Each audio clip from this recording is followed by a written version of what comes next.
Spider-Man, Spider-Man does whatever a spider can. Hold on a second. That's not Spider-Man. That's you. What would it take for you to become a friendly neighborhood Spider-Man?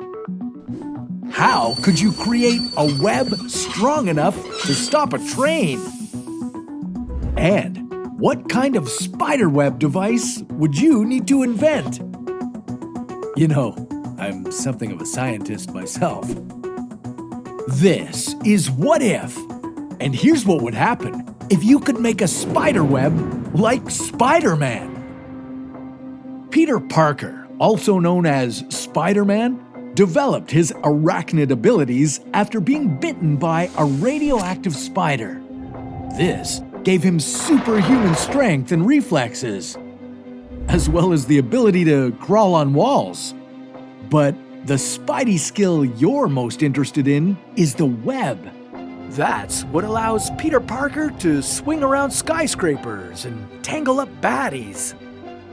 Spiders make their webs from silk, a natural protein fiber. They produce this liquid protein in a cluster of organs in their abdomen called spinnerets. Once ejected, the protein forms into fibers that spiders pull out of their bodies with their hind legs. So, if you wanted to make your own web, would you need spider organ implants? Sorry to say, but we're not going to wait around for you to get bitten by a radioactive spider. Let's come up with our own web-slinging alternative. You might have heard that spider silk is stronger than steel. And when it comes to physical properties like tensile strength, this would be technically true, but your average spider web couldn't catch a human or support you dangling from the Empire State Building. There are 7 different silk glands in spiders. They all produce different silk, but no spider has all 7. Some spiders produce silks with a lovely golden sheen, others with a white or bluish hue. But you'd be looking for the toughest. Check out the Darwin bark spider.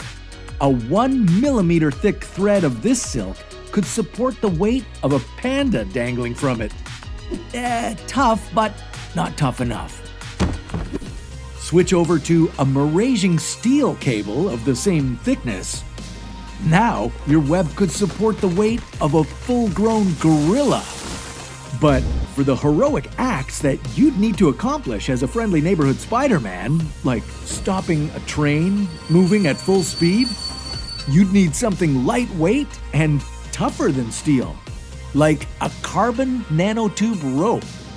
At a thickness of 2 millimeters, this material would have enough tension to catch a falling car without breaking. Though you'd certainly need to hit the gym and build up your non-superhero human strength.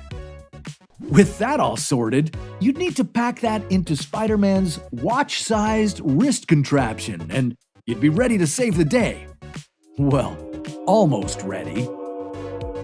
Imagine you wanted to make one single swing from a 10-story building.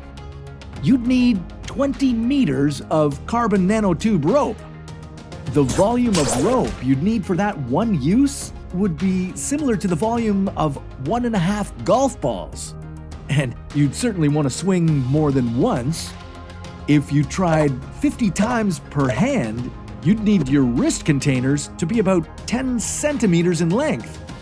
Hardly inconspicuous, but it sure beats the heavy backpack you'd need to carry the same amount of steel cable. Now, you'd need to calibrate the rope's launch speed. Let's start with that 10-story building. Your rope would need to launch at a speed higher than 24 meters per second to reach that height. And that's about 3 times slower than an arrow shot from a bow. You'd get more reach if you stick to catching villains. Launching your rope at a 45-degree angle onto a thief below would mean your web could reach a distance of about 60 meters. All this carbon nanotube rope would allow you to do some pretty incredible things, but it still wouldn't be as exciting as Spider-Man's silk webs. Well, we're still waiting on science to work that out. Recently, researchers used a modified strand of E. coli bacteria to create silk. Yeah, it behaved like spider silk and was even a bit stronger. Okay, maybe while they are working on that, you could figure out how to make all this material dissolvable. Imagine walking to work and seeing all the rats, raccoons, and pigeons trapped in tons of sticky webs. Oops.